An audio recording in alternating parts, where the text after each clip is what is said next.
ये जागनी रास की जो लीला हम देख रहे हैं, इसमें जिस ब्रह्मात्मा ने धनी के शब्दों को ध्यान से सुना और विश्वास विश्वास विश्वास के साथ इन पर चलने का प्रयास किया, वे जाग कर इस जागनी रास का पूर्ण सुख ले रहे हैं।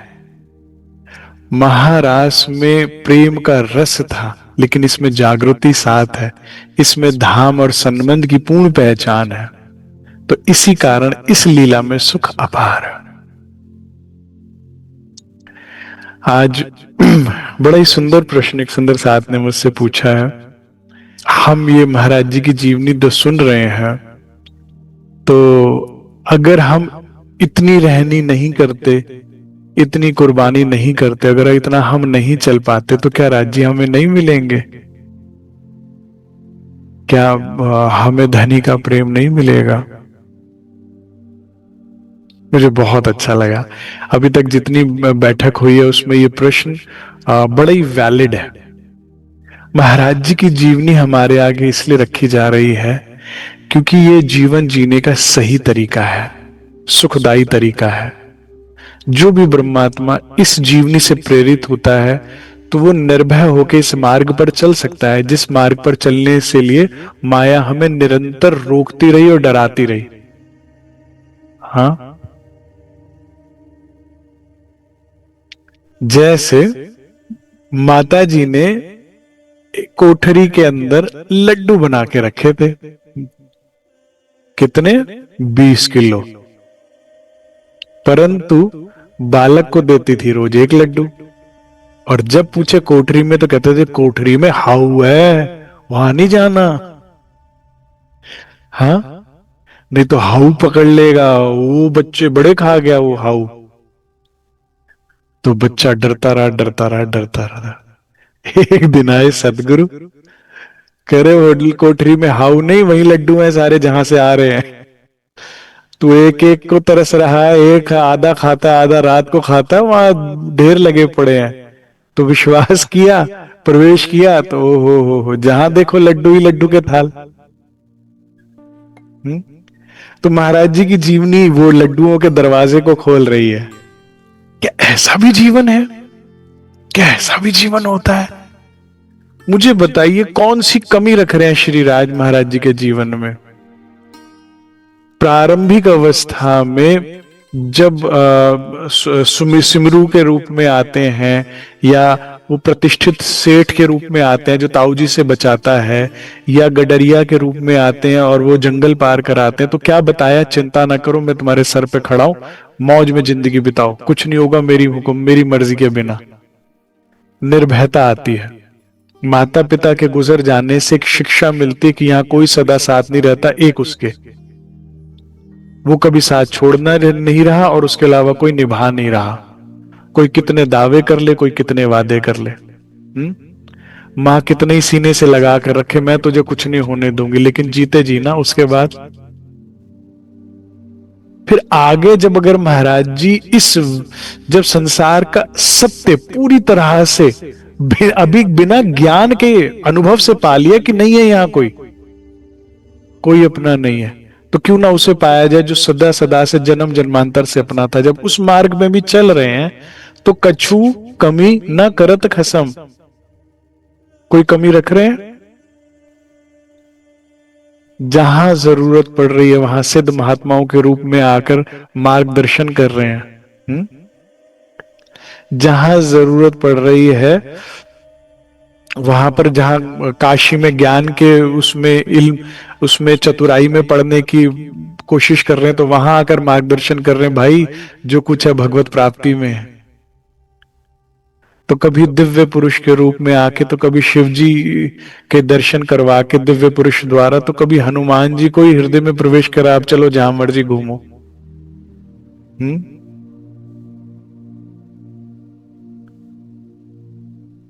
क्योंकि जब तू मेरे ख्याल में है तो मेरा ख्याल तुझ में नहीं रहेगा, मैं तेरा ख्याल नहीं रखूंगा।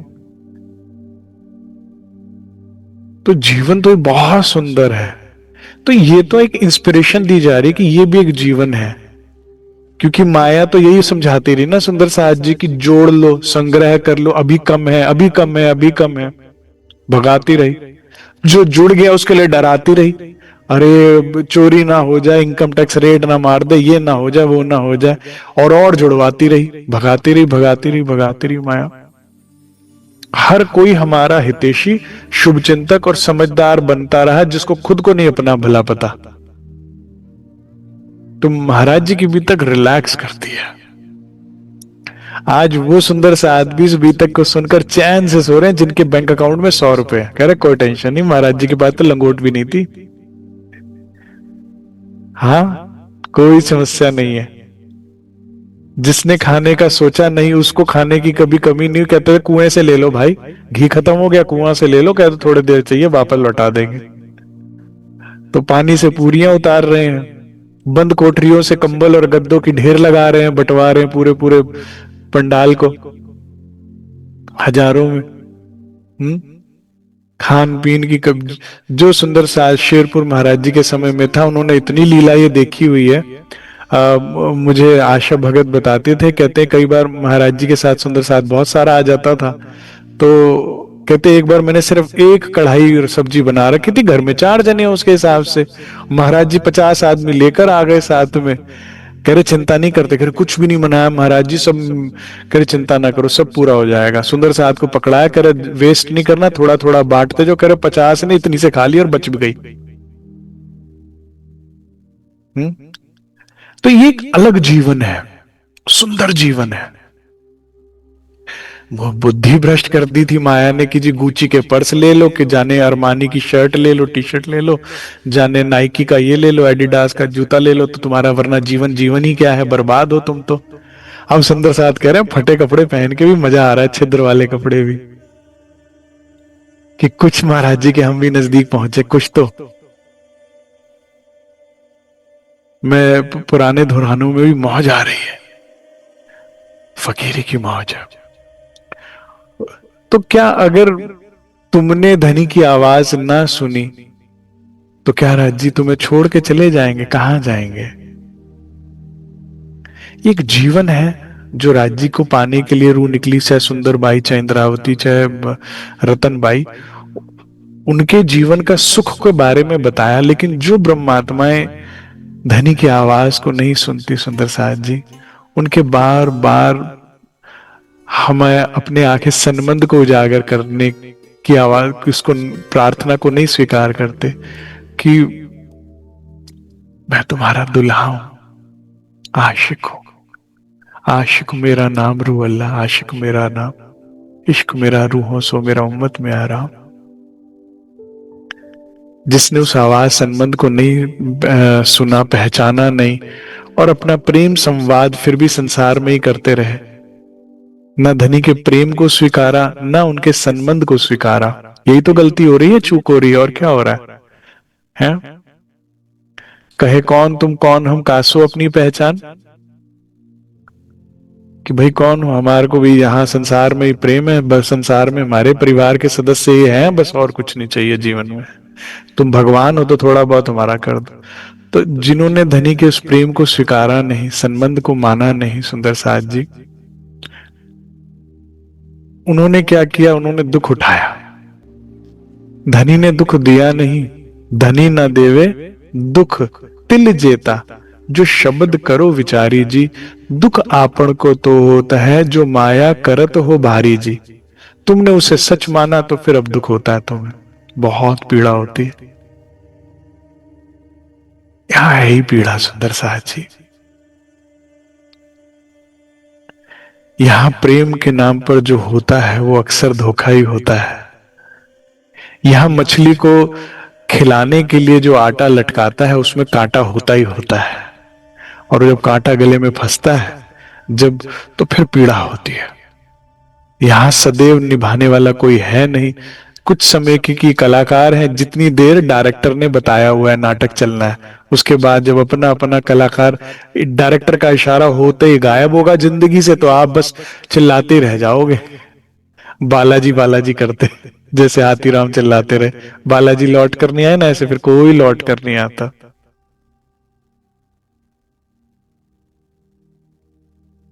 बाबा वारिस शाह साहब को संसार में किसी से प्रेम हुआ, बड़ा सत्य प्रेम था, सच्चा इश्क था। दुनिया ने उसकी परीक्षा भी ली और फिर भी उसके बाद उसमें वे उत्तीर्ण हुए, चमत्कारिक लीला हुई। लेकिन बाद में क्या हुआ, उसका भी विवाह हो गया। विवाह होने के बाद भी फिर उन्होंने क्या किया, कहते बस अब उससे लौ लगानी है जिससे टूटे नहीं। यहाँ तो यही दिल टूटना जुड़ना चलना है। संसार में यहाँ हमारा किसी पे बस नहीं है और वो कभी छोड़ता नहीं। तो धनी क्या करेंगे उस समय में, उस समय में वो आपका इंतजार करेंगे कि तू मस्त है दुनिया की भीड़ में, दुनिया के शोर में। जैसे शराब पीने वाले को कितना भी समझा दो, अरे भाई तुम्हारी तबीयत खराब हो रही है, तुम्हारा जीवन खराब हो रहा है, परिवार खराब हो रहा है, पैसा खराब हो रहा है, लेकिन कहाँ सुन रहा है, पीता जा रहा है, पीता। जब तक शरीर की मार नहीं पड़ती, संसार की मार नहीं पड़ती, जब जीवन में फिर बहुत कष्ट आता है, वो कहता मैं खड़ा हूं तुझे संभालने के लिए, तेरी एक आवाज और मैं फिर दौड़ता आऊंगा तुझे संभालने के। लेकिन जितना समय उसमें कष्ट में बीतेगा वो तेरा अपना है, उसमें कुछ नहीं कर सकते। क्योंकि सुंदर साहब जी, श्री राजी महाराज तो पूजा की थाली सजाए हमारा तिलक करने के लिए तैयार है, प्रेम की वरमाला डालने को तैयार है। हम ही उन्हें कह रहे हैं भाई जरा जरा खेल देखने आए हैं तो खेल देख लें।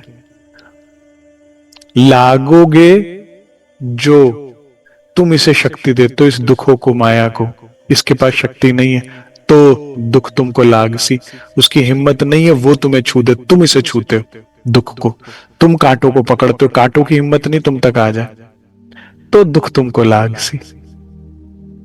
और श्रीराज क्या करेंगे, तुम्हारा इंतजार करेंगे, तुम्हारे साथ आंसू बहाएंगे। तुम तकलीफ में होंगे तो वो हंस रहे होंगे। मुझे नहीं लगता कोई भी प्यार करने वाला दिल ऐसा नहीं कर सकता। श्री इंद्रावती जी ने भी यही कहा। अब उनके हृदय में बैठकर वाणी में राज जी तो कह रहे हैं कि मेरी एक आंख धनी पर और एक साथ पे, बस मुझे इतना ही कष्ट नहीं तो मुझे कोई कष्ट नहीं है। तो वो इंतजार करेगा, इंतजार करेगा और फिर तुम्हारी आवाज लगेगी, दौड़ा चलाएगा, फिर तुम्हारे जीवन को बगिया बनाएगा। लेकिन तब तक क्या हो जाएगा सुंदर साथ जी, जो समय रहते धनी की आवाज, सदगुरु की आवाज को नहीं सुनते, तो फिर जब तक वो दोबारा सदगुरु जीवन में आए और वो होश आया ना, तब तक समय जो है वो निकल गया होता है। जो अच्छा समय हम और आप धनी कहते हैं साथ बिता सकते थे, भाग रहा है टाइम। मुझे नहीं पता सुंदर साथ को कैसा लगता, मुझे तो समझ में आ रहा है भाग रहा है टाइम। 2025 कब शुरू हुआ, खत्म कब हुआ समझ नहीं आ रहा, अभी लग रहा है खत्म होने को है बस। ये महाराज जी की भी तक ही आई, मूल भी तक है, शरद पूर्णिमा है, भंडारा ही है, दिसंबर का पन्ना जी का कार्यक्रम खत्म। मैं लग रहा है सांस कहां लेंगे बीच में, भाग रहा है जीवन। तो वो सारा समय जो अच्छा बीत सकता था तेरे मेरी मौज में, आज सुनिएगा ना, सदगुरु रूप में पहले राज्य आते हैं लेकिन वो पर्दा होता है, फिर वो पर्दा नशी पूरा पर्दा हटा देता है, जब देख लेता है सामने वाला तैयार है तो बेपर्दा होकर मिलता है मूल स्वरूप में। तो आज मिलन है, तो आज का प्रसंग बहुत सुंदर है, आज मौजों के दरवाजे खुलने वाला प्रसंग है। तो ऐसा नहीं है कि हम महाराज जी का जीवन नहीं जिएंगे तो राज्य मिलेंगे नहीं, आपका प्रश्न ही गलत है, वो कभी छोड़कर जाएगा नहीं। लेकिन जैसे जेब में पड़े हुए पैसों को जब आप भूल जाते हैं तो सड़क पे बाजार में चलते और कहते भाई साहब मदद कर दो ना, आज मैं पर्स लाना भूल गया, ये चीज बड़ी जरूरी होता है। फिर घर आके अरे यार जेब में तो 500 रुपए थे, मैं 10 रुपए मांग लाया, बताओ उससे उधार, भूल ही गए थे बिल्कुल ही कि जेब में पड़े। ऐसे ही जीवन में है श्री राज, लेकिन हम भूले बैठे हैं पूरी तरह से। तो क्या कर रहे हैं, राज्य जीवन में भूल गए कि राज्य आए हुए हैं, प्रेम संवाद तू प्यार दे देना, देख थोड़ा सा तो दे, थोड़ा सा मेरे पे एक नजर तो डाल दे प्यार की। तो थोड़ा सा समय भी नहीं, यहाँ भीख मांग रहे हैं 10-10 रुपए की, 500 रुपए जेब में, यहाँ 10 मांग रहे हैं, कोई दे नहीं रहा। कोई अपशब्द कह रहा है, चल भिखारी, अरे जान छोड़, कोई कह रहा है कुछ, कोई कुछ। तो वो जो अपमान हो रहा है वो क्या हो रहा है? वो दुख जो हो रहा है वो हमें और धनी को हो रहा है। अब उसका कोई उपाय नहीं है सुंदर साथ जी। तुम खुशफूल से दूर जाना चाहो और कहो खुशबू आए तो कैसे होगा? तुम पूरे दिन पानी ना पियो और पूछो बोलो कि प्यास बुझ जाए तो कैसे होगा? तो जीवन में दुख होगा, फिर याद आएगी सदगुरु वचनों की, धनी निरंतर फिर भी प्रयास करते रहेंगे। मुझे किसी ने, अब उन्होंने आगे भी पूछा है सुंदर साथ का, जो एक्चुअल में कहना था, हम कुछ ना करे कुछ वो नहीं जादू कर सकते, और उनमें तो सब कुछ है, कुछ वही चमत्कार जादू झड़ी घुमाए और हमारा दिल बदल जाए। अरे जादू तो वो कर रहे हैं, तुम पे चल कहाँ रहा है? इतनी सुंदर बंसी बजाई ब्रिज में रास में, तो वो जादू से कम था क्या? दुनिया का सबसे बड़ा जादू था। तो आज ये वाणी रूपी बंसी बज तो रही है।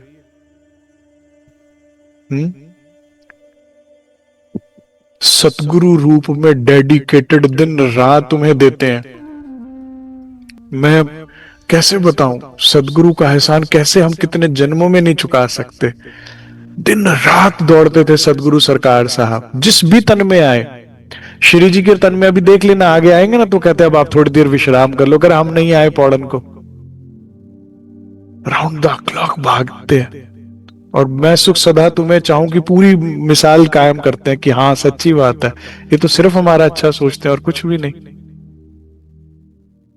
इससे ज्यादा कोई क्या जादू चलाएगा बताइए आप? वाणी लेकर आए, बीतक लेकर आए, चर्चिनी चितवनी लेकर आए, सेवा पूजा लेकर आए, इतने मंदिर आश्रमों की स्थापना करी, और एक तन में असंख्य तनों में बैठकर तुम्हें आवाज लगा रहे हैं। कितने तनों में। आज ये जो विज्ञान की तरक्की कितनी हो गई कि आप घरों बैठे लाभ ले सकते हैं धनी की, ये जादू नहीं चल रहा तो फिर क्या करें? लेकिन जब अगर तुम ही कहे कौन हम कौन तुम कासो अपनी पहचान, कि बाकी सारी बात तो ठीक है, संतों की राय सर माथे, पर परनाला यहीं गड़ेगा। हाँ, अगर हम ही लालदास की तरह हो जाए कि बहुत बड़ी उत्तम बात बताई, उत्तम ज्ञान है, खुद भागवत के जानकार हैं, ब्रजरास धाम की बात सुन के गदगद हो रहे हैं, लेकिन कह रहे कौन छोड़े कारोबार को, कितने लोग मुझ पे मेरी जिम्मेदारी पे है, कितने नौकर चाकर है, ये इनकी रोजी रोटी पेट मेरे से पलता है। अब किसी ने एक रोटी नहीं पूछी उन्हीं में नौकरों में से, जब जहाज डूब गए। अरे इतने रिश्तेदार हैं, वो भी सब मेरे कारोबार में लगे हुए, परिवार का क्या होगा? मैं वैरागी बन गया तो बच्चों का क्या होगा? बाद में क्या हुआ फिर?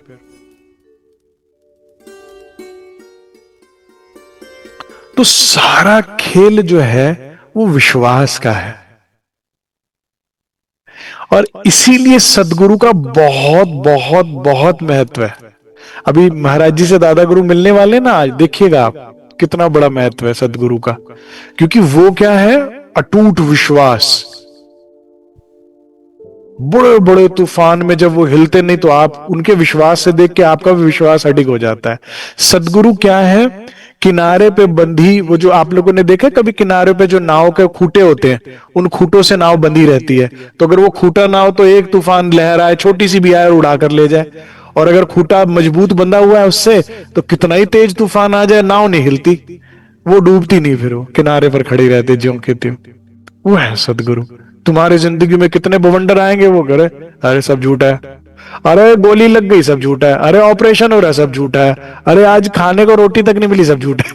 अच्छा झूठे फिर ठीक है, फिर सच क्या है? वो सच है। अच्छा फिर वही देख रहे हैं। बड़े प्यारे राजी महाराज, बड़े प्यारे, कि ऐसी कोई भी चीज नहीं है जो परम धाम में ना हो, जिसके कारण तू कहे भाई मैं नहीं जा रहा परम धाम, ये तो मिलेगा नहीं। लेकिन ऐसी बहुत सारी चीजें परम धाम में है जो यहां आई भी नहीं, उतरी भी नहीं, नाम भी नहीं पता। क्यों वर्णन किया परिक्रमा ग्रंथ का? परम धाम में इतनी खूब खुशहालियों का, इतने फलों का, इतने फूलों का, इतनी चीजों का क्यों बात करिए? मंगल ये राजभोग, बाल भोग और इन सब का है। जहां यहां कह रहे हो खाना दीदार और पीना दीदार, वहां इश्क में गर्क होने के बाद जहां ना किडनी है, ना लीवर है, ना स्टमक है, ना ब्लड है, तो क्या जरूरत बात करने की? कह रहे भाई चिंता ना कर, सब है वहां, तू चल तो सही, वहां जाके देख फिर क्या होता है। फिर वहां जाके तुम्हें चुपाई अपने आप समझ में आएगी, ओहो वाकई खाना दीदार और पीना दीदार ही था। वहां तो होगा यही ना कि तेरे चेहरे से नजर नहीं हटती, नजारे हम क्या देखे। वहां तो होगा ही ना भूख लगे ना प्यास लगे, ये रोग है बड़ा बुरा, किसी को दिल नहीं हो देना। इश्क में कहां भूख प्यास लगेगी, लेकिन तुम्हारा कुछ छूट ना जाए इसलिए कहते हैं वहां सब है, इसीलिए सिर्फ। नहीं तो धाम में क्या है? सिर्फ प्रेम है। प्रेम के पौधे, प्रेम के पेड़, प्रेम के पशु पक्षी, प्रेम की जमुना जी, प्रेम के मोहल्लात, प्रेम की रेती, प्रेम ही प्रेम। प्रेम का बिछोना, प्रेम का तकिया, और चौदर जो ओढ़ते हो वो भी प्रेम की। प्रेम के वस्त्र, प्रेम के आभूषण, सब जो श्रृंगार है वो प्रेम का है तुम्हारा। आंखों से प्रेम पीते हो, कानों से प्रेम सुनते हो, मुख से प्रेम बोलते हो, नासिका से प्रेम ही आता है। बस प्रेम, हृदय में प्रेम है। प्रेम से ही पेट भरते हो और कोई पेट नहीं है तुम्हारा वहां।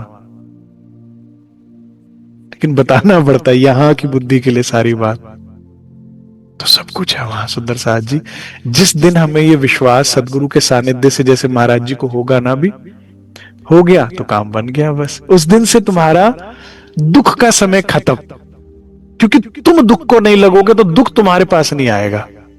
लागोगे जो दुख को, सड़क पे गाड़ी चलाओ कोई कुछ नहीं कहेगा, पटरी थोड़ी तुम्हारे तक आई, तुमने पटरी पे जाके टक्कर मारी तो गाड़ी डैमेज होगी। ये पटरी खिसक के आ जाती है सड़क पे। दुख आता है हमारे तक नहीं आता, हम दुख तक पहुंचते हैं। हम शराब खाने गए, हम अधर्म आचरणों में गए, हमने गलत चीजें देखी, हमने गलत लोगों का साथ किया, हमने आग से शीतलता की आशा करी, हमने कांटों से कोमलता की आशा करी। गलती हमारी है। हमने सोचा जिससे प्यार किया वो जिंदगी भर निभाएगा, क्योंकि उसने कहा था ऐसा, तेरे लिए प्यार में चांद तारे तोड़ लाएंगे, तो ले आएगा क्या?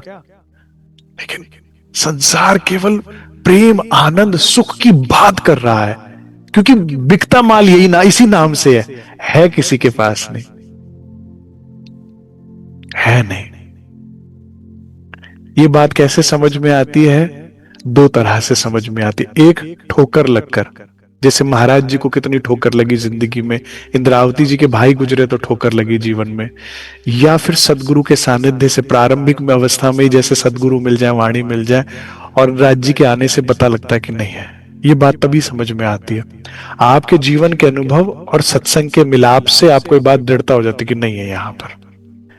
फिर तुम्हारी गाड़ी सही ट्रैक पर आती है कि अब सुख तो चाहिए, लेकिन किसी के हाथ से मिले तो समंदर भी क्यों लूं, तेरे हाथ का मिला एक कतरा ही काफी है।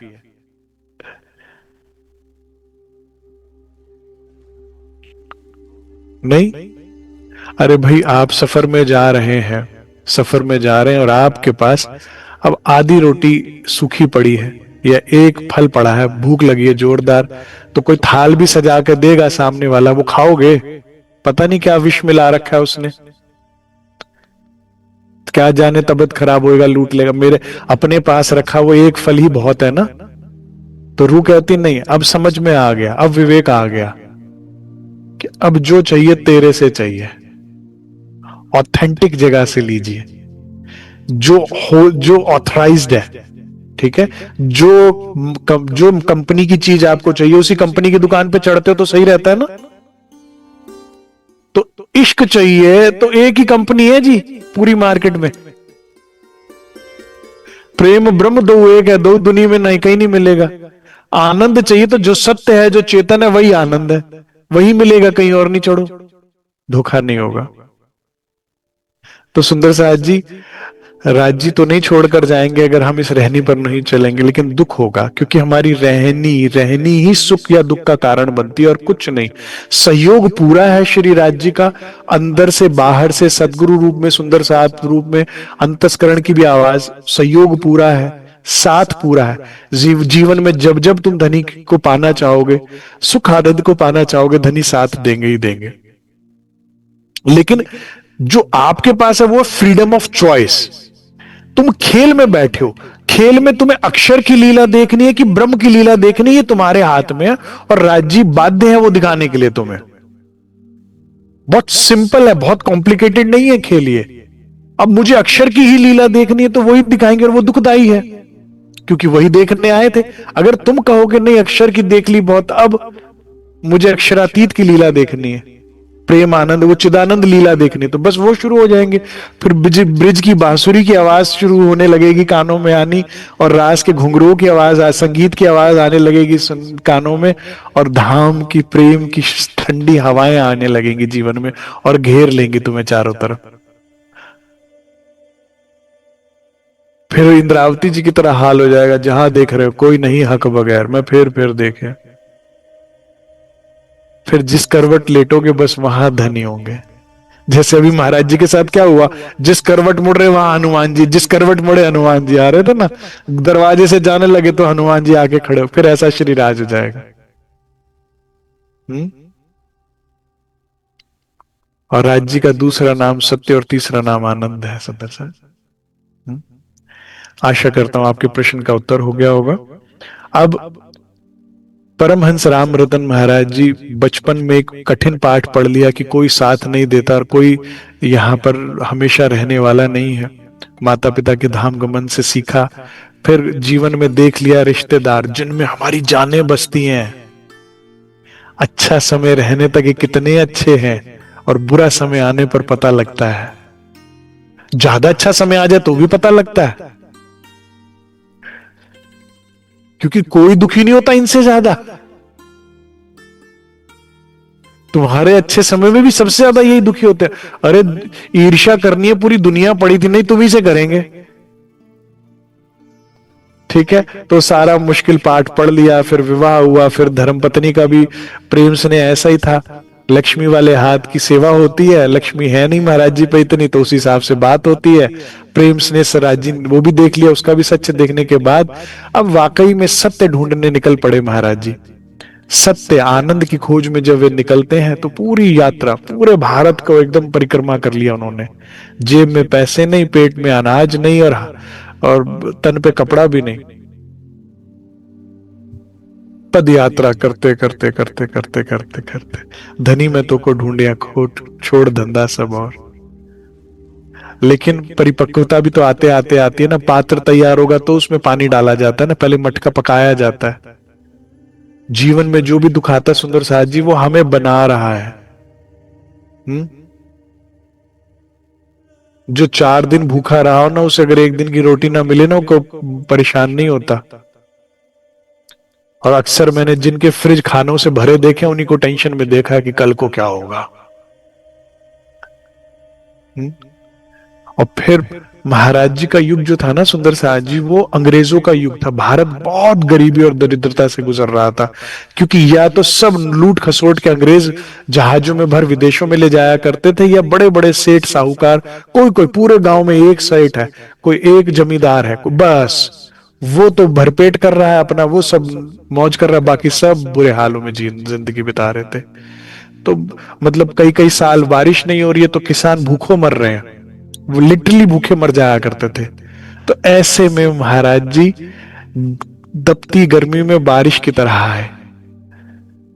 कोई रोता हुआ महाराज जी के पास आता था तो हंसता हुआ ही लौटता था। पहले शरीर का आहार खिलाते थे, और फिर आत्मा का आहार खिलाते थे, और फिर उसके बाद उसे कभी भी भूख से डर नहीं लगा। तो ये महाराज जी जादू बनकर आए हम सब सुंदर साथ के जीवन में उस समय। तो इसीलिए उनको तपाया जा रहा है। अब वो पूरी तपिश करने के बाद 2 साल की यात्रा, 19 वर्ष में निकले, 21 वर्ष में घर लौटे, पूरी यात्रा करके खोजते खोजते, कहीं मेहनत में कोई कमी नहीं छोड़ी, कहीं ईमानदारी में कोई कमी नहीं छोड़ी सुंदर साथ जी। अब पूरा ही भारत घूम लिए, सारे तीर्थ घूम लिए, जहां जो साधु, दुर्लभ से दुर्लभ स्थान में जाके साधुओं की भी खोज कर ली, सदगुरु की भी खोज कर ली, जो अपनाने की बात थी वो अपना ली, जो नहीं अपनाने वाले थे, जो शुद्ध पुरुष मिले थे, उनको झटक दिया उनसे। तो सब करके फिर वापस अपने घर लौटे। घर लौटे, 9 वर्ष यहीं रुके, 9 वर्ष रुके, सत्संग भी किया, लेकिन समझ में आ गया कोई दर्दी है नहीं संसार में। कोई विरला ही होता है जो, और अभी खुद भी कुछ नहीं मिला तो बताएं भी तो बताएं क्या। जब पूर्ण लेकर आएंगे तो फिर बंसी बजाएंगे परम धाम की, तो फिर सुंदर साथ सखियां दौड़ दौड़ कर जाने कहां कहां से आएंगी शेरपुर में। लेकिन अभी खुद ही अधूरे हैं, तो वो चुभन अंदर बनी हुई है। दिव्य पुरुष भी साथ में है, और परम वीर हनुमान, बल अत्यंत बलशाली हनुमान जी भी साथ में ही है। तो काम ऐसा कोई नहीं जो अटकता हो, अपना या किसी का, लेकिन अंदर की भूख, अंदर की प्यास, अंदर की जो वो जीने नहीं दे रही, कि पूर्ण नहीं हुए अभी। अभी काम, क्रोध, मोह, लोभ, अहंकार, ईर्ष्या, द्वेष के कष्टों से मुक्त नहीं हुए। आगे पीछे माया सता ही रही है, सता देती है। अब इसमें हनुमान जी क्या करेंगे जब क्रोध का कष्ट तुम्हें सताएगा? तो बताइए आप, है ना, लोभ का कष्ट सताए, अहंकार का कष्ट, तो कुछ नहीं हो सकता। तो उस पे क्या कहते हैं, इन कष्टों का निवारण नहीं हुआ, और अभी जो है उसमें सागर में बूंद कतरा जो है समंदर में समाया नहीं है, जिसके बाद समंदर हो जाता है वो प्रेम और आनंद का। आत्मा सत्ता को नहीं ढूंढ रही, सत्ता तो मिल गई ना हनुमान जी और दिव्य पुरुष के बाद। जो चाहो प्रश्न पूछ लो, जिस मर्जी चाहो शक्ति का प्रदर्शन कर लो, काम सारे बिगाड़े तक हो जाएंगे। लेकिन आत्मा की प्यास तो उस प्रेम से बूझती है जिससे वो टूटी है, वहीं जोड़कर ही उसे आराम पड़ता है। तो उसकी खोज में महाराज जी पुनः हमारे परिवार को हाथ जोड़कर विनती करके निकलते हैं कि मुझे कुछ दिन के लिए जाने दो यात्रा पे, और सोच कर निकलते हैं कि अब लौटना नहीं है, नहीं लौटकर वापस आना, करके पुष्ट लगे मन को, कहीं कहीं कहीं मरखप जाएंगे, नहीं लौटना अब हमको। ठीक है, अगर आपको भी माया में नहीं लौटना तो सदगुरु मिल जाएंगे, राज्य मिल जाएंगे। लेकिन अगर कहीं अंदर दिल में दरवाजा एक खुला हुआ है ना कि कहीं नहीं मिला तो ये तो है, बस फिर काम नहीं बनेगा। ठीक है, पहले एक दरवाजा था, लौट आए, अब नहीं लौटना। या तो तू मिल या जान जाए, जब ऐसी स्थिति हो जाएगी ना सुंदर साथ जी, तब मिल जाएंगे। जब सिर्फ एक चाहत श्री, क्योंकि एक तुम्हारे अंदर चाहत राज्य से मिलने की, लेकिन एक माया की भी चाहत है। तो क्या करेंगे राज्य? बताओ, पहले राज्य मिलेंगे कि वो चाहत पूरी करेंगे माया की? इसके बाद तो लौटने का मजा नहीं है ना। अरे भाई, बच्चा क्या करता है, आप खाने में ना उसके आगे 4-5 चीजें रख लो, तो उसको सबसे ज्यादा पसंद है मैंगो, लेकिन मम्मी ने कहा पपाया भी खाना है, और बिल्कुल नापसंद है एप्पल, अरे तो बहुत चबाना पड़ता है, ये तो स्वाद नहीं आता बिल्कुल। तो क्या करता है बच्चा, यार अच्छा पहले ये खा ले, पसंद नहीं ना, फिर मीठा मीठा खा लियो, फिर मैंगो के बाद कुछ मत खाइयो, फिर वही उसका स्वाद रहेगा मुंह में, ऐसे करते हैं ना। तो पहले वो फिर कहते हैं ये खा ले भाई माया, कड़वा कड़वा खा ले, फिर मीठे के बाद कड़वा थोड़ी खाना फायदा होगा। तो इसी कारण धनी तब तक नहीं मिलते जब तक कुछ भी रह गया संसार का। अब महाराज जी अब की बार दृढ़ होकर निकले, हम भी जब दृढ़ हो जाएंगे तो काम बन गया, अब मुड़कर नहीं देखेंगे वो। ठीक है, तो अगर हमने भी मुड़ना नहीं, ईमानदारी से चलेंगे तो धनी मिल जाएंगे। अब महाराज जी कहते हैं पहली परिक्रमा पर का अपने ऊपर काफी असर पड़ा, चले घूमते और घुमाते हम आंचल आदिक पहुंचे। उसी परिक्रमा से जैसे हम लोग जहां जहां पर गए थे, बड़ी अच्छा कहते जीवन का अनुभव था, भूखे भी रहे, प्यासे भी रहे, लेकिन अंदर से क्या आत्मिक बल इतना आनंद दे रहा था उनको कि कह रहे बहुत यार उसका प्रभाव पड़ा था, बहुत सुखदाई था। घर में बैठकर रोटी आराम से मिल रही है, लेकिन वो अच्छी नहीं लग रही थी, वो अच्छी लग रही थी जो कई दिन बाद भजन के ध्यान के बाद मिलती थी। तो महाराज जी कह रहे हमने पुनः यात्रा शुरू करी, फिर से हम जगन्नाथ जी पहुंचे। जगन्नाथ जी के बाद जो है आगे एक आश्रम में हमने विश्राम किया, वहां एक मारवाड़ी मिले, उनके साथ कुछ दिन हम लोगों ने सत्संग किया।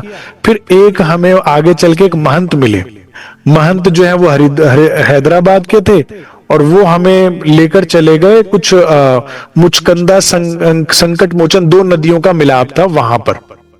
महाराज जी उनके साथ साथ फिर आगे चल पड़े, अच्छे महंत थे, लेकिन वो महंत जी ने क्या किया, अपना सारा मठ आश्रम का कारभार महाराज जी पर डाल दिया।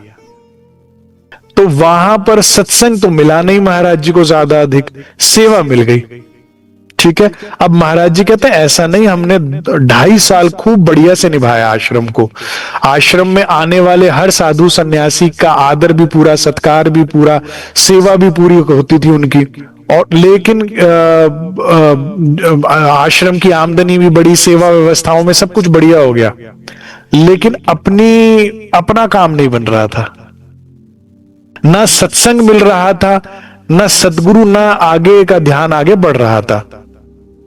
अब महाराज जी का थोड़ी दिनचर्या सुनिए, इन 2.5 सालों में महाराज जी ने क्या किया, और ये बहुत सिखापन का प्रसंग है, ये बड़े ध्यान से सुने और कोशिश करें हम भी जीवन में इसे उतारे। जब तक राज्य नहीं मिलते तब तक हमारा जीवन कैसा होना चाहिए, महाराज जी से सुनते हैं। कार्यभार सौंपा सब हमको, सभी व्यवस्था हम करते। 3 चीजें महाराज जी बता रहे, साधन, योग, मनन गीता को साथ साथ करते रहते। 3 चीज महाराज जी करते थे। जो कोई खोजी होवे, जो कोई साधक होवे, जो भगवत प्राप्ति चाहता है, आत्म जागृति चाहता है, इन 3 चीजों के बिना आपकी दिनचर्या होनी नहीं चाहिए। आश्रम की सेवा बहुत अच्छे से हो रही है तो आपका घर भी आश्रम है, इस तरह से जीवन जिया। आश्रम के कार्य के अलावा जो सेवा बचती है समय, उसमें क्या करना है, साधन, साधना। ठीक है, अब जिनको उनको जो इष्ट पता है तो वो उनका ध्यान कर रहे हैं, चौकड़ी मारकर बैठे हुए हैं। फिर दूसरा योग अभ्यास। योग अभ्यास क्या करना, मतलब व्यायाम बहुत जरूरी है। सुंदर साहब जी जो छोटा बड़ा भी व्यायाम नहीं करते, उनसे मेरी प्रार्थना है, हो सके तो वॉक कीजिए, हो सके तो ऑन द स्पॉट जंप कीजिए, हो सके तो थोड़ा रनिंग कीजिए, हो सके तो प्राणायाम कीजिए, लेकिन शरीर को हिलाना डुलाना, व्यायाम बहुत जरूरी है। योग अभ्यास बहुत अनिवार्य है। अन्यथा क्या है, अगर ये नहीं करते तो बस दवाई के भरोसे, फिर खाना पचेगा दवाई के भरोसे ही, सांसें आएंगी, ब्लड सर्कुलेशन, सब बुरा हाल है।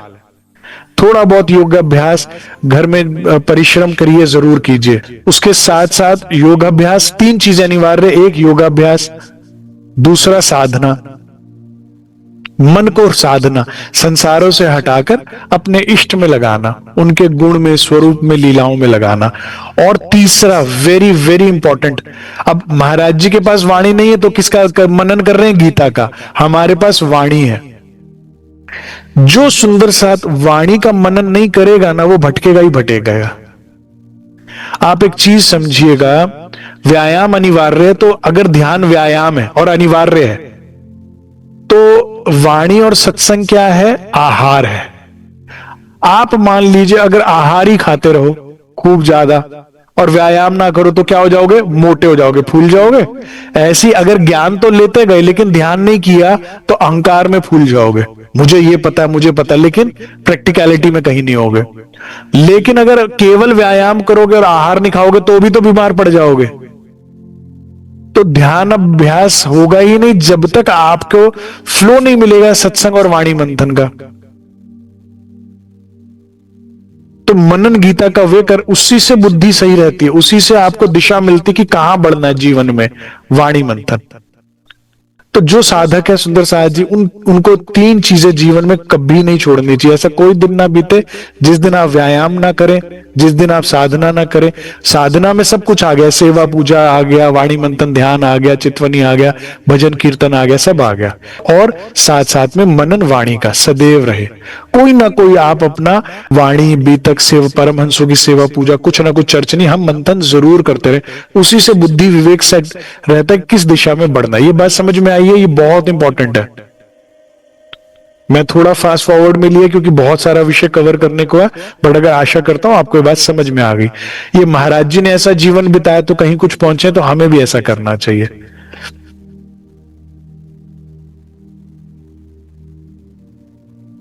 इस प्रकार की दिनचर्या में 2.5 साल की बीती वक्त, समय खराब नहीं करना है। ऐसे ही जीवन, जो आपके आश्रम में सेवा है जो आपकी सेवा है घर की। आप 9 पढ़ाई करते हैं तो पढ़ाई कर लिया आपने, 8 घंटे नौकरी करते हैं तो नौकरी कर ली, व्यापार करते हैं तो व्यापार, हाउस वाइफ है तो घर का काम, जो भी 8-10 घंटे कर लिया, 8-10 घंटे नींद में कर लिया। उसके अलावा जो समय आपका बचता है वो वेस्ट नहीं करना, वो इन तीन चीजों में समय निकाल के व्यायाम जरूर करिए, समय निकाल के वाणी मंथन कीजिए, समय निकाल के ध्यान जरूर करिए। बाकी सारा समय इसमें झोंक दे तो खुश रहेंगे। अब क्या हुआ, महंत जी ने कहा ये तो बढ़िया व्यक्ति मिल गया और अंदर शक्ति भी कितनी, हनुमान जी की भाग भाग के सब करते हैं और धर्म आचरण पूरी तरह से हर तरह से करे, इन्हीं को क्यों ना अपना वारिस बना दो। तो वो महंत जी ले गए महाराज जी को बड़ी मना करने पर कि चलो चलो भाई, मैं तुम्हें अपना उत्तराधिकारी बना रहा हूं। महाराज जी कह रहे बड़ी कृपा हुई, जिस दिन पहुंचे ना उस दिन जो दफ्तर था वो बंद था, छुट्टी थी, तो हमारे नाम वो कर नहीं पाए।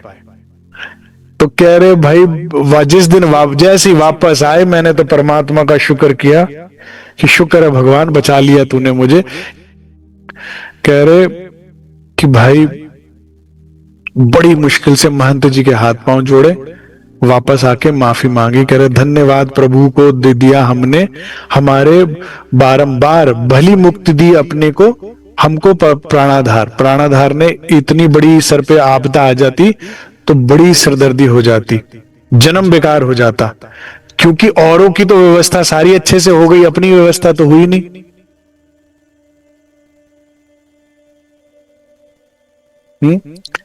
तो महाराज जी कहते हैं हमने प्रणाम कर छुट्टी मांगी और चल दिए। अब क्या कहते हैं, कमली, कंबल और लंगोटी, लंगोटी पहनी, कंबल लिया और आचला, आचला मतलब एक चद्दर ओढ़ ली, लेकर भाग पड़े अपना, बस अपना श्रृंगार यही था, अपनी इतनी दुनिया थी। देख रहे हो सरलता, सहजता, जीवन कैसे जीना चाहिए, खुश रहना चाहते हो तो सेवा कराओ, सतगुरु कहलाओ, पंथ चढ़ाओ बढ़ाई, पर अलख ना दीजो लखाई। जब तक सत्य नहीं दिखा तब तक काम नहीं बनेगा। कितनी मंदिर मठ बना लो, कितना कुछ कर लो, कितने शिष्य बना लो, कितना धर्म का प्रचार कर लो। आने सुंदर साथ बताते हैं, कहते हैं महाराज जी के पास बड़े बड़े शास्त्री आते थे, बड़े बड़े मठाधीश आया करते थे, जिनके कितने कितने शिष्य हुआ करते थे, कितने होते थे, और एकांत में महाराज जी को कहा करते थे, करे हम बहुत परेशान हैं, हम बड़े तृष्णाओं से ग्रसित हैं, हम बड़े हुए, करे इतनी सेवा दे दी मंदिर बनवाने की, इसकी उसकी शिष्यों को चर्चा सुनाने की, सत्संग करने की, लेकिन अंदर से पीड़ित है। तो महाराज जी कहते ठाके मार के हंसा करते थे, कहते थे भाई काम हुआ नहीं और करना शुरू कर दिया, दूसरों का तो होनी तो थी समस्या है। यही स्थिति चिंतामणि जी की भी होगी, आगे चल के हम बीतक में सुनेंगे ना,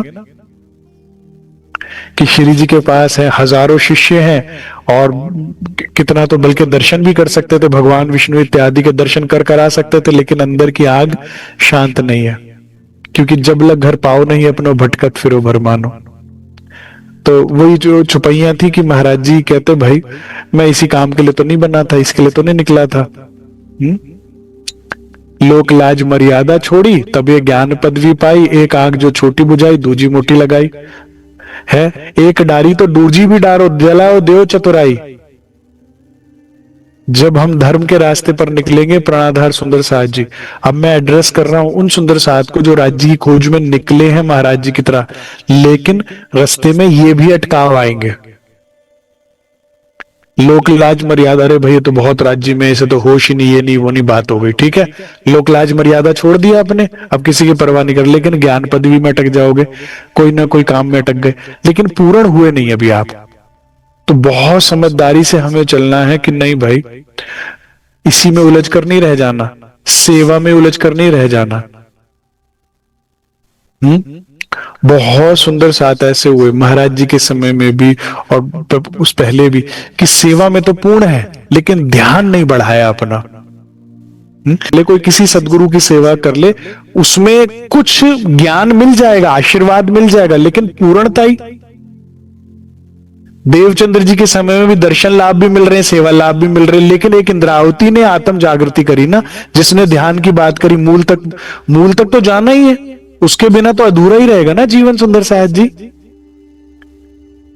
तो तो जिसके लिए जो शुरू किया है ना मंजिल, आपकी ट्रेन शुरू हुई थी परम धाम से, इश्क रबत करके मूल मिलावे से, तो ट्रेन जब तक वहां नहीं पहुंचेगी तब तक आप रास्ते में हो, घर नहीं पहुंचे, सुरक्षित नहीं हो। क्योंकि सदगुरु तो आते जाते रहेंगे। राज्य महाराज कहते भाई एक क्या होता है वो, जब सरकार महाराज जी के बाद सरकार में शक्ति आई तो कितने बनारस माता जी और कितनों को अनुभव किया कि भाई मेरा बस वो चोला कपड़ा पुराना हो गया तो चोला बदला, काम में हूं मैं हुई, तो वो तो चोला जैसे पुराना होता है वो बदलता जाएगा, बार बार होगा। लेकिन हमारा काम कब खत्म होगा? जब इंद्रावती जी की तरह हम सत्य देख लेंगे। धनी जगाई मोई एकली, मैं जगाऊं बांधिया जुत। बड़े ध्यान से सुन लीजिए इस बात को सुंदर साथ जी, ठीक है। राज जी ने जगाया, क्योंकि कई लोग तो यही डिनाई कर देते हैं, अरे जागने की क्या जरूरत है, परम धाम में जागे ही तो बैठे, आंख बंद कौन सी है। अब जागना कैसे ये भी समझ लो, वाणी से समझ लो। श्रृंगार ग्रंथ चौथा प्रकरण हमने कई दिनों तक लिया। जो अंग धनी के देखते गए वो अंग जागता जाएगा, और जो अंग नहीं देखा एति फरामोशी सन, पूरा प्रकरण जिसको भी संशय पढ़ ले। तो ये है आत्म जागृति। तो मैं भी वही बात कह रहा हूं कि ध्यान चितवनी तो जरूरी है, सत्संग भी जरूरी है, सदगुरु की सेवा भी कर लो, सत्संग भी कर लो, सब कर लो, लेकिन चितवनी। तो महाराज जी अब निकले हैं यात्रा में, तो एक आग तो जो छोटी बुझा दी, लेकिन दूसरी मोटी लगा ली। कोई सेवा में उलझ कर रह जाएगा, कोई ज्ञान में उलझ के रह जाएगा। सेवा और ज्ञान अगर चितवनी में नहीं बदले तो काम पूरा नहीं हुआ। स्टेप 1 वाणी मंथन, स्टेप 2 रहनी, स्टेप 3 सेवा, स्टेप 4 प्रेम, स्टेप 5 इंपॉर्टेंट है, इसी दरवाजे पर राज्य मिलेंगे, वो है चितवनी। तो अब महाराज जी कहां चितवन करे, क्योंकि अभी तो सदगुरु ही नहीं मिले, धाम की बात नहीं मिली। ये तो महंत जी बना देंगे यहाँ के अगला मंथ आपको, और लगे रहे सेवा में। जैसे महाराज जी अभी यात्रा जब पहले करके आए, तो याद है जहां वो सिद्ध पुरुष मिला था जिसने एक हाथ से बैलगाड़ी रोक ली थी, तो वहां पर भी तो महंत थे जो आश्रम चढ़ा रहे थे। इतने तो मठों से होकर गुजरे जिसमें कितने व्यक्ति थे जिन्होंने जो आश्रम चला रहे थे, वहां पर आकर साधु लोग विश्राम पा रहे थे। लेकिन ये जीवन थोड़ी है, अभी आगे चल के पता लगेगा जीवन किसे कहते हैं सदगुरु के मिलने के बाद। तो उस खोज में रहती है ब्रह्मात्मा। जब आप जी से मिल जाओ, गुरुवाणी कहती है, जब मैं तू हो जाऊं और तू मैं हो जाऊं, जब हम हक में और हक हम में और हक बिना सब ख्वाब हो जाए, जब तक ये ख्वाब ना हो और हम उसमें खो ना जाए पूरी तरह से, तब तक काम अधूरा है सुंदर साथ जी, तब तक आगे बढ़ते जाइए। हाँ, अब यहाँ पे तो सदगुरु भी नहीं थे तो सत्संग भी नहीं मिल रहा था जो महाराज जी और रुकते यहाँ पर, तो यहाँ से फिर वो यात्रा आगे शुरू करते हैं। और कई स्थानों से होते होते, द्वारका होते हुए, कई स्थानों से होते होते फाइनली वो पहुंचते हैं। राम कुटी विश्राम किया, कुछ रोज तपोवन रह करके, ओझड़ ओ चंदोल गए, फिर तत्पश्चात तरी डिग पहुंचे। अमलनेर दुतिया होते हुए सोनगिरी में जा पहुंचे। कई वर्षों की महाराज जी खोज, फिर से जब यात्रा शुरू करी है, होते होते अलग अलग, यहाँ पे द्वारका भी पहुंचे हैं, अभी इसमें बीच में गुजरात राजकोट भी होते हुए आए हैं, सारी जगह होते होते होते होते होते पहुंच गए आखिर जहां पिया वहां में। राज्य ने कहा और कितनी परीक्षा लूं और कितनी सिल्व का झुप्पी खेलूं, लेकिन सोचिए कितना सुंदर जीवन है, कितनी खोज करते करते महाराज जी यहां तक पहुंचे। लेकिन इन्होंने इतनी मेहनत करी ना, हम लोग तो कहते हैं ना भाग्यशाली हैं, सदगुरु मिल गए, घरों बैठे मिल गए। हमने किसने ढूंढा इतना जितना महाराज जी ने ढूंढा? नहीं। लेकिन मैं कहता हूं महाराज जी ज्यादा भाग्यशाली थे, क्योंकि मेहनत करी ना तो कीमत बहुत थी। जिसने इतने हड्डे गुड्डे तोड़वाए होते हैं ना सत्य की खोज में, सदगुरु की खोज में, उसे लगता है कि बस जो कह दिया वो कूद जाओ आग में, जो कह दिया वो कर दो। वहां फिर समर्पण भी पूरा होता है। मुश्किल से मिली वस्तु की कीमत ज्यादा होती है, सहजता से पाई की वस्तु की कीमत नहीं होती। तो महाराज जी ने खोज करी, राज जी ने कहा भाई और कितना लो, तो भेष बदला, आ गए सदगुरु रूप में। ठीक है, अब देखिए कतरे का समंदर से मिलने का समय आ गया। तो अब यहां पर सोनगिरी में एक राम मंदिर थे, जहां पर हम कहते महाराज जी ठहर गए। प्रभा युक्त थे वास्तव में। ये जो स्थान जो था, धन्य हुए दर्शन पाकर, इस राम मंदिर के दर्शन पाके कहते महाराज जी हम बहुत धन्य हुए। वह स्थान भयानक भी था, थे शमशान निकट ही में। ठीक है, राज जी कृपा से मैं गया हुआ हूँ सोनगिरी, तो मैंने वो सारा स्थान ये देखे हुए हैं जितनी भी बात चल रही है। वहां आज भी शमशान घाट है तपोवन के वहां पर, तो आज भी वहां मुर्दे जल रहे होते हैं। तो कह रहे भयानक भी था लेकिन शानदार भी था, साथ साथ रमणीय बहुत था। क्यों रमणीय बहुत था? मुर्दा घाट में कोई कोई आता है, कभी कभी आता है, तो बाकी सारा दिन आराम से ध्यान भजन करो। ठहरे बस हम उसी ही में। बहुत अच्छा लगा, महाराज जी तो हमेशा से कहते थे हमें तो शमशान बात है। ठहरे यहीं सुनिश्चित होकर, खाना स्वयं बनाते थे, ध्यान रोज 8 घंटे का हो निर्द्वंद लगाते थे, बिना किसी समस्या, कोई बहानेबाजी नहीं, कुछ नहीं, कोई एक्सक्यूज नहीं, निर्द्वंद लगाया करते थे। अब महाराज जी कहते हैं और अभ्यास मेरा 8 घंटे का तो मिनिमम हो गया था, और वो भी अब बढ़ता जाता था। बड़ा हुआ, अभ्यास बहुत था और अधिकताई पर था। और कहते पहले 8 घंटा तो मिनिमम था, अब और बढ़ता जा रहा था। ध्यान लीन हर क्षण रहता, कभी कभी ही हटता था। अब इसमें कई प्रक्रियाएं हैं ध्यान की सुंदर साज जी। उसमें से महाराज जी कहते हैं कि ध्यान लीन रहा करते थे। कहते कभी कभी, अब कहते मैं अपना ध्यान मुद्रा को कभी कभी तोड़ता था और कभी कभी संसार का ध्यान जाता था, नहीं तो लीन ध्यान में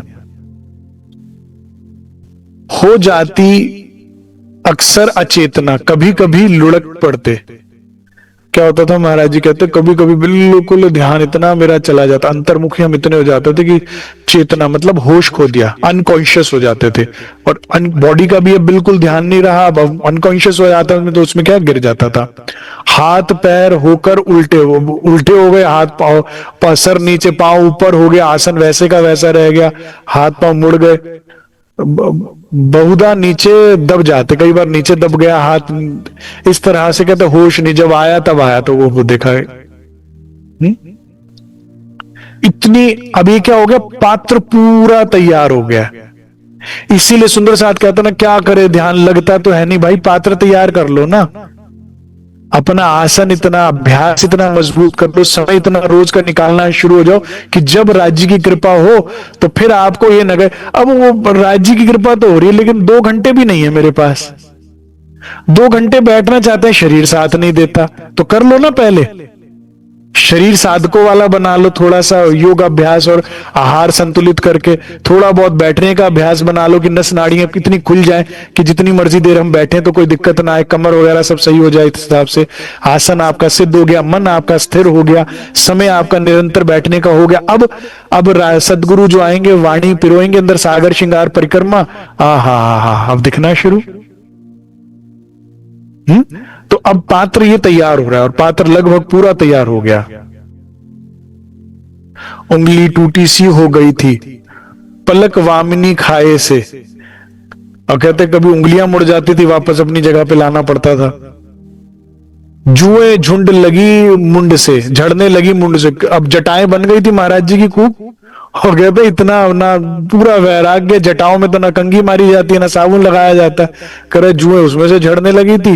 पिंजर बने बनाए थे, आहार बहुत ही कम लेते थे, तो पिंजर पूरा था, लेकिन आत्मिक बल पूरा, योग शक्ति पूरी, वैराग्य का बल पूरा, और बैठे तो बैठे रह गए। ऐसा नहीं कमजोर, जिसकी आत्मिक बल होता है पहाड़ गिरा देता है, शरीर के बल से तो क्या कर पाओगे तुम। लेकिन अब इतना शरीर जब हल्का हो जाता है तो ध्यान बहुत लंबा बैठा जाता है। आपको फैट है ना, बैठने नहीं देता आपको, थोड़ा फैट लॉस बहुत इंपॉर्टेंट है। जहां हुए ध्यानस्थ पड़े के पड़े वहीं रह जाते थे, कहते जहां बैठे ध्यानस्थ वहीं के पड़े रह गए, करवट भी नहीं ले पाते थे, मुर्दे से पड़ जाते थे। और कितनी ध्यान अवस्था आगे बढ़ गई, क्योंकि श्वास चलना थम जाता, नब्ज आधी पड़ती मंद, नब्ज छुओ तो एकदम बिल्कुल धीमी धीमी हो गई है, ब्लड सर्कुलेशन बिल्कुल मिनिमम हो जाता था, और श्वास आना जाना भी। बड़े योगियों ने किया है सुदर्शन जी, कोई बहुत बड़ी बात नहीं। जो हजारों हजार ऋषि मुनि जीते थे वो कैसे जीवित रहते थे, ठीक है, वो लंबी श्वास, क्योंकि इंसान की आयु श्वास में बंधी है, कितनी श्वास लेगा। तो महाराज जब इतने संतों से उनसे मिल लिए ना, तो अब उनको इतना योग अभ्यास तो हो गया कि लंबी श्वास ली और रोक दी, दिल की धड़कन रोक लेते हैं, ब्लड सर्कुलेशन रोक लेते हैं, श्वास तक रोक लेते हैं। ऐसी ध्यान अवस्था महाराज जी कहते हो गई।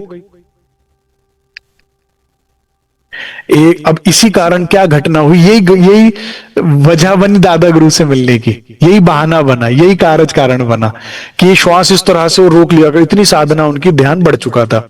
एक रोज मंदिर में थे हम, सन्मुख थी प्रतिमा राम, ध्यान हुआ अंतर्मुख इतना, वायु होने लगी अपाम, सांस लेनी छोड़ दी, इतना ध्यान अंतर्मुख हो गया। सुध ना रही हमें बाहे की, बाहर की कोई शुद्ध आवाज नहीं आ रही, हिलना डुलना बंद, श्वास भी बंद, मनु मानो चोला छूट गया। देख अवस्था अपनी ऐसी, दर्शन गत में शोर मचा, चारों ओर इकट्ठे हो गए अपने आकर के लोग। सब लोगों को लगा भाई ये तो गए, महात्मा जी तो गए, तो सबने शोर मचाया, भाई एक फकीर का ऐसे ऐसे हो गया, सब लोग चंदा जोड़ो और इनका जो है कफन दफन का इंतजाम किया जाए। चंदा हुआ गली कूचे में, किया कफन काठी तैयार, होने लगे एकत्रित आ पड़ लकड़ी के मार, भारी भीड़ जमा हो गई थी, एक व्यक्ति आया पश्चात। खूब भीड़ इकट्ठी हुई थी, महाराज जी ध्यान अवस्था में थे। महाराज जी देखो कैसे ना, जैसे मिले वैसे ही बता रहे हैं, जान की तरह मिले हैं, तो ऐसे कितना सुंदर वो दिन है, ये छिपा भेष प्रीतम का कैसे उनको मिला है। मेरे लिए तो ये दिन भी बड़ा, जैसे मेरे लिए जब पहली बार धनी देवचंद्र जी सिपाही रूप में राज्य से मिलते हैं ना, मेरे लिए वो क्षण बड़ा सुंदर है ना, तो मैं तो इसी की चितवन करके मुझे बड़ा आनंद आया। कितनी सारी भीड़ है, महाराज जी ध्यान अवस्था में बैठे हुए हैं, लग रहा है कि तन छूट गया क्योंकि श्वास आ नहीं रही है, ऐसे पिंजर पड़ा हुआ है, पूरा मुंह सूखा हुआ है, शरीर सूख गया, पेट बिल्कुल, हड्डियां दिख रही हैं स्पष्ट, लंगोट पहनी हुई है, चदरिया ओढ़ी हुई है, तो लोग आके लगा हुआ कि पूरी भीड़, अरे भाई क्या हो गया क्या हो गया।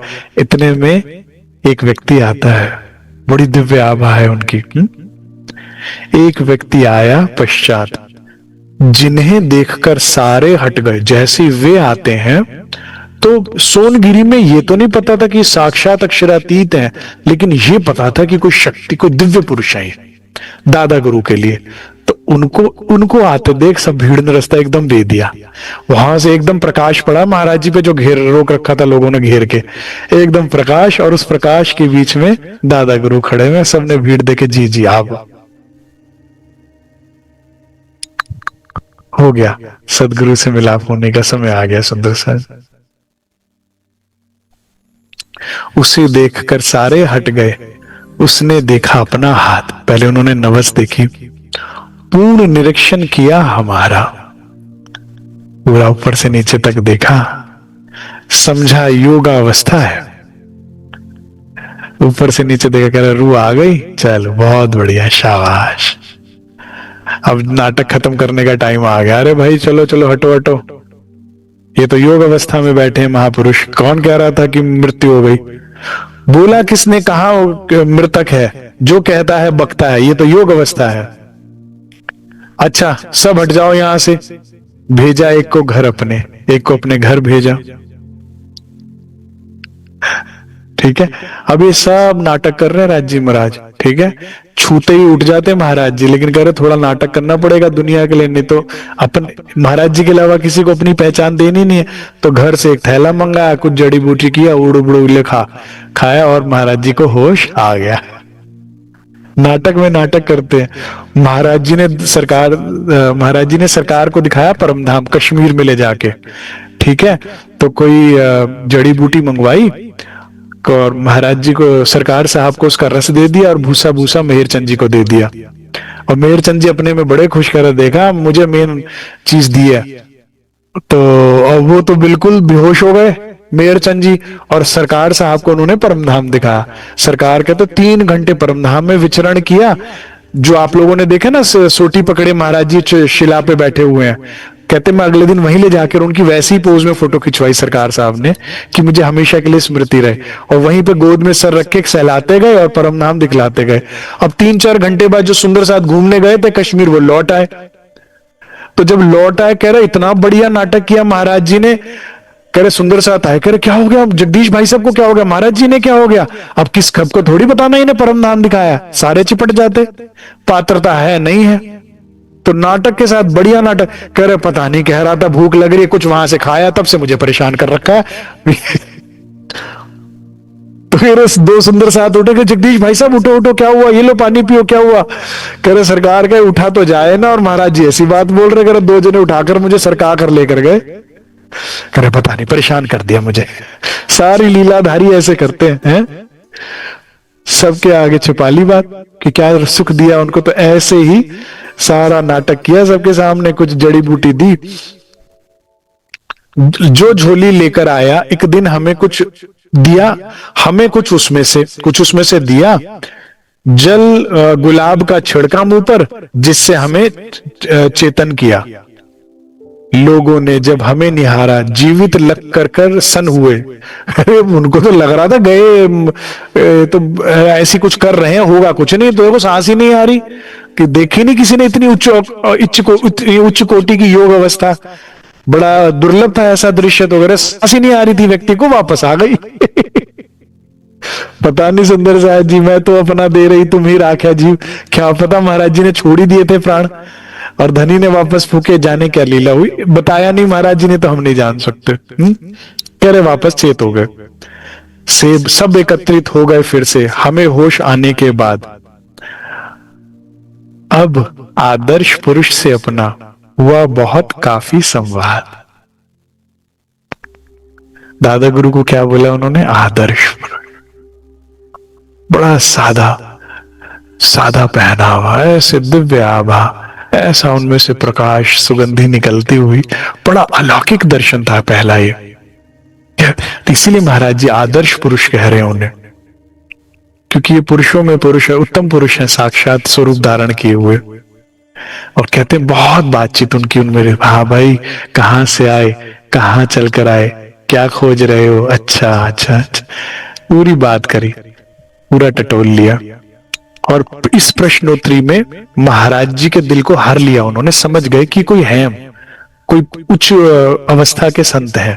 महाराज जी को इस तरह से उन्होंने अपनी पहचान दे दी दादा गुरु ने। ठीक है, प्रश्नों से पता लग गया, दादा गुरु के प्रश्नों से ही महाराज जी को भाप लग गया कि कितने उच्च कोटि के पुरुष है, आदर्श पुरुष है।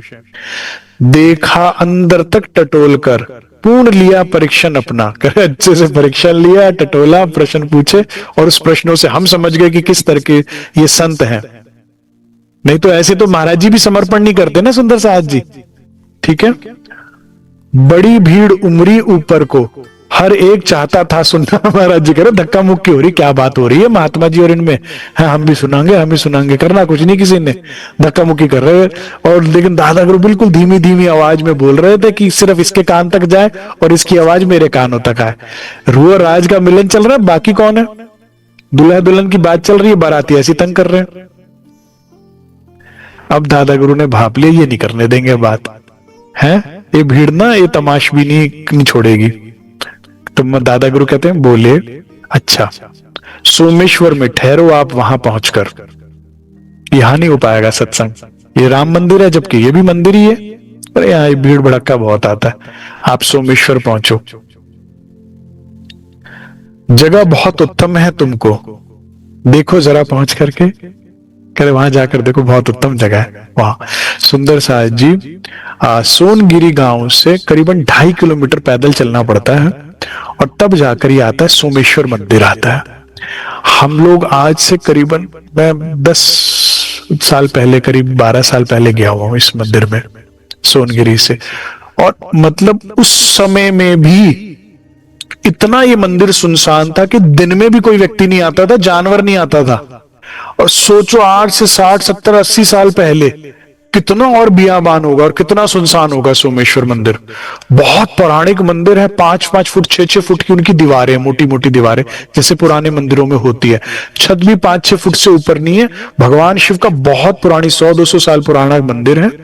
और बिल्कुल आसपास थोड़ा मैदान वगैरह बना, प्रॉपर बना हुआ है मंदिर, लेकिन कोई आता नहीं, पुजारी नहीं। उस समय भी नहीं आता था, महाराज जी के समय में तो छोड़ दो, ठीक है। पुजारी भी आता तो सुबह आगे फटाफट चला जाता, इतना वो बिल्कुल वीरान रहता था। और चारों तरफ घने वन वगैरह थे, इत्यादि थे। और वहीं पे एक छोटी सी गुफा जैसा स्थान था, जहां पे दादा गुरु ने महाराज जी को परम धाम की सारी बातें दी है। मंदिर से लगता हुआ एक छोटी सी गुफा है, उसमें इतना सा दरवाजा है, सिर्फ इतना कि आपको घुटनों के बल बच्चे की तरह घुसना पड़ेगा, सीधे जा ही नहीं सकते अंदर। और अंदर भी खड़े नहीं हो सकते, बस ध्यान अवस्था में बैठ सकते 2 जन मैक्सिमम। फिर खुद बस इतनी सी स्पेस है उसमें, वहां बैठ के दादा गुरु ने उनको सारा ब्रह्म ज्ञान दिया। तो कह रहे वहां जाइए, बहुत उत्तम जगह, बहुत उत्तम है, तुमको देखो जाकर वहां। वहां भाई कोई डिस्टर्ब नहीं करेगा, सुबह की रात कर दो, रात की सुबह कर दो, परिंदा भी पर नहीं मारता वहां पर, ठीक है। तुम्हें वहां अच्छा लगेगा, वहां हम करेंगे सत्संग। सोमेश्वर एक शिव मंदिर है, 1.5 मील की दूरी पे। मैंने कहा ना 2.5 किलोमीटर है ये सोनगिरी से, जिसकी छटा बहुत सुंदर है। महाराज जी के लिए तो जंगल और सब एक है ना, उन्हें ना जंगल पता लगता, ना भूत प्रेत पता लगते, ना सांप बिच्छू पता लगते, मौज है उनको, तो वही अच्छी लगती थी। कह रहे तो इसलिए कह रहे भाई, क्योंकि जहां प्रीतम मिले बस उससे बढ़कर और क्या है। एकांत ही तो सब सुंदर लगता है ब्रह्मात्मा को। जिसकी छटा बहुत सुंदर है, अपनेपन में पूरी है, पूरा अपनापन है, ध्यान करने योग्य उत्तम स्थान है। 8 पहाड़ों से घिर के देवालय है घिरा हुआ। आप कभी जाएंगे ना सोनगिरी, आप देखिएगा आसपास 8 माउंटेन्स है, ठीक है। बहुत ज्यादा ऊंचे भी नहीं है और ऐसा भी नहीं कि बहुत नीचे, लेकिन 8 माउंटेन है, आप काउंट कर सकते हो चारों तरफ, ठीक है। और उस माउंटेन से घिरा हुआ ये देवालय, मतलब भगवान का मंदिर, ये सोमेश्वर है, ठीक है। तो बड़ी छटा सुंदर है, बड़ा ये उत्तम स्थान है ध्यान भजन करने के लिए। इतनी शांति रहती है वहां पर, इतनी शांति रहती है मैं बता नहीं सकता। योग्य है आपके वह मंदिर। महाराज जी कहते ये स्थान आपके योग्य नहीं, वहां जाओ, वो आपके योग्य है। हर दृष्टि से नपातुला, बिल्कुल हर दृष्टि से नपातुला। वहां पानी की व्यवस्था, कुआं भी है, थोड़े फलाहार के लिए वो भी है। और आप वहां पीपल के पेड़, अच्छा छांव, अपना बढ़िया बैठ के ध्यान करो, स्नान आदि करो, चिंता नहीं, बहुत अच्छा। और पूर्णतः एकांत, डिस्टर्बेंस बिल्कुल नहीं मिलेगी आपको वहां पे।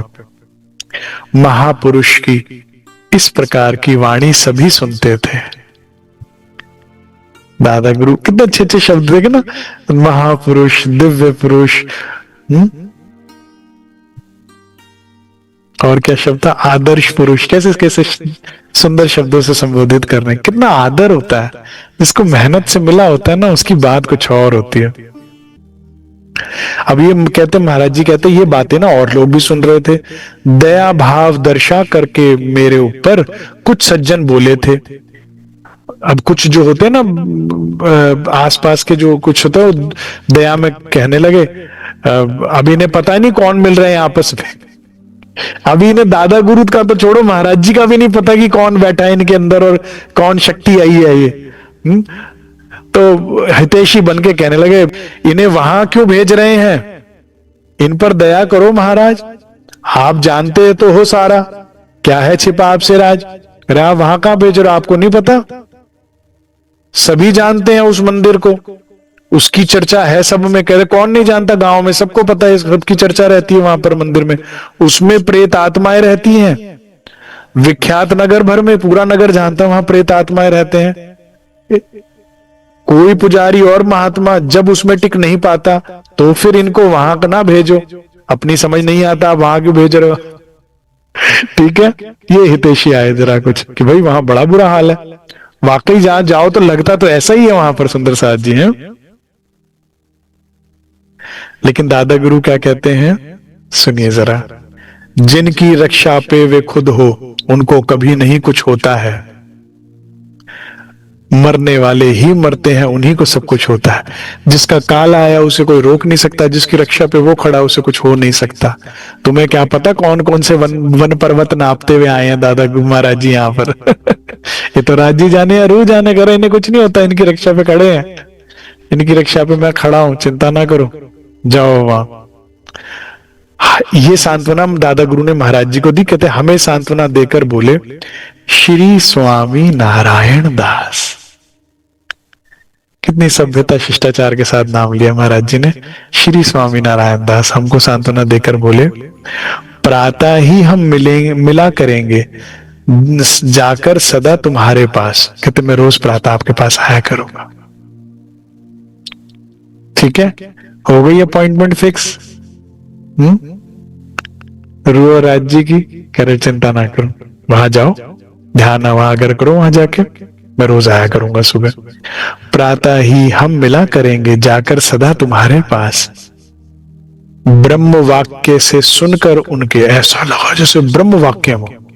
उनकी आवाज में जो गर्जना थी, जो गंभीरता थी ना, ऐसा लगा कि ये तो ब्रह्म की बात है और निकल जाओ, बस सुनते ही आज्ञा का पालन हो। मुंह से उठे, प्रस्थान किया, तुरंत ऐसा लगा उस आवाज ने, कहता है मुझे वशीभूत करके, सदगुरु की आवाज का इतना भार, कहते उसी टाइम में चल दिया। लोग कहते रहे जो कह रहे थे। कहे मुताबिक महापुरुष ने जाकर हमको दर्श दिया। कहते हम तो चले गए उसी समय, अगले दिन जैसा कहा था महापुरुष ने, अगले दिन सुबह सुबह आ गए। नित्य क्रम से निर्वित होकर रोजाना आया करते।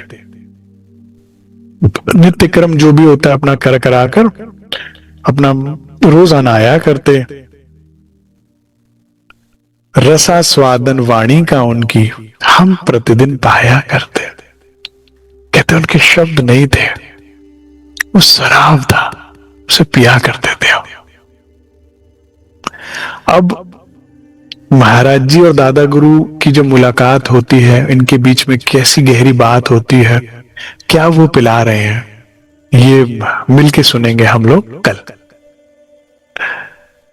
सुंदर दृश्य है, सुंदर मुलाकात है। इतने दिनों से जिस चीज का इंतजार था महाराज जी को और हमें, कल का दृश्य बड़ा सुंदर है। कल ना क्या है, ये आपके भविष्य का आपको दर्शन कराया जा रहा है कि अगर हम इस रास्ते पर चलते हैं तो आपका जीवन कैसा होने वाला है, आपका फ्यूचर कितना सुंदर होने वाला है, क्या जीवन में आप प्राप्त करेंगे। इतना कुछ गवा कर, जो महाराज जी ने कितना कुछ गवाया है, तो उसके बाद मिलता क्या है, किस लिए हर कोई दौड़ा, जितने परमहंस दौड़े, क्यों इतना कष्ट क्यों उठाया गया, कुछ तो वजह होगी, कुछ तो मिला होगा। तो क्या मिला, कल महाराज जी और हम मिलकर जानेंगे महाराज जी को क्या मिला। इतना ही स्वीकार कीजिए। बोलो श्री प्राणनाथ प्यारे की जय, बोलो श्री सदगुरु महाराज की जय। प्राणाधार सुंदर साथ जी, मेरे लिए जो जीवनी का सबसे महत्वपूर्ण हिस्सा है वो यही है। ठीक है, कल समय से पधारिएगा, सुनिएगा कि क्या सुख होता है अगर आप पात्रता तैयार करते और सदगुरु से मिलने का। किसे कहते हैं आत्म जागृति। जैसे महाराज जी ने कहा था ना, जब मतंग ऋषि के आश्रम में गए कि भाई दिखावा नहीं है तुम में, तुम तो वाकई सिद्ध हो।